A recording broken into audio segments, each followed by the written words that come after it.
તો સુરેન્દ્રનગર ખાતે ભારતીય રાષ્ટ્રીય કોંગ્રેસ દ્વારા પ્રેસ કોન્ફરન્સ યોજાઈ હતી, જેમાં સ્થાનિક સ્વરાજ્યની ચૂંટણીને લઈને ઘોષણાપત્ર જાહેર કરવામાં આવ્યું હતું।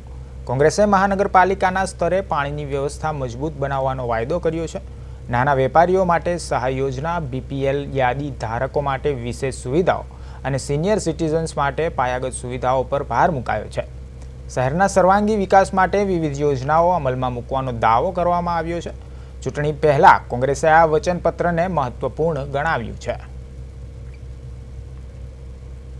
સુરેન્દ્રનગર શહેર કોંગ્રેસ સમિતિ દ્વારા આજે સુરેન્દ્રનગર મહાનગરપાલિકાની જે આવનારી ઇલેક્શન છે એની માટેની સુરેન્દ્રનગરનો કમિટમેન્ટ માટેની એક આ જાહેરાત કોંગ્રેસે કરેલ છે। આ જાહેરાતની અંદર તમામ સુરેન્દ્રનગરમાં જે 30 વર્ષ ઉપરાંતથી જે ભારતીય જનતા પાર્ટીનું રાજ છે એ રાજમાં જે ભય, ભૂખ ને ભ્રષ્ટાચાર આજે ભયંકર પ્રકારમાં વ્યાપી રહ્યો છે, ત્યારે સુરેન્દ્રનગરની જે આવનારી દિવસોમાં સુરેન્દ્રનગર મહાનગરપાલિકામાં જો કોંગ્રેસની સરકાર બનશે તો કોંગ્રેસ એ ડંકાની ચોટ ઉપર આજે કમિટમેન્ટ આપે છે, એ કમિટમેન્ટ તમામ અમે પાડીશું। આજે રોડ, રસ્તા જે છે, સુવિધા છે, તમામ આપીશું। જ્યારે પાણી છે આજે 3 દિવસે 4 દિવસે આપે છે, એ પણ પાણી અમે રોજે રોજ અડધો કલાક આપીશું અને શુદ્ધ પાણી આપીશું। જ્યારે તમામ જગ્યાએ જોવામાં આવે તો આજે બાગ બગીચા બનાવવામાં આવ્યા છે। આજે છેવાડાના વિસ્તારમાં જે હવામહેલથી પાછળ 3.5 કરોડ રૂપિયાના ખર્ચે જે બગીચો બનાવવામાં આવ્યો છે, એ જગ્યા અવાવરૂ જગ્યા છે, ત્યાં મહિલા જઈ શકે નહીં એવી પરિસ્થિતિમાં છે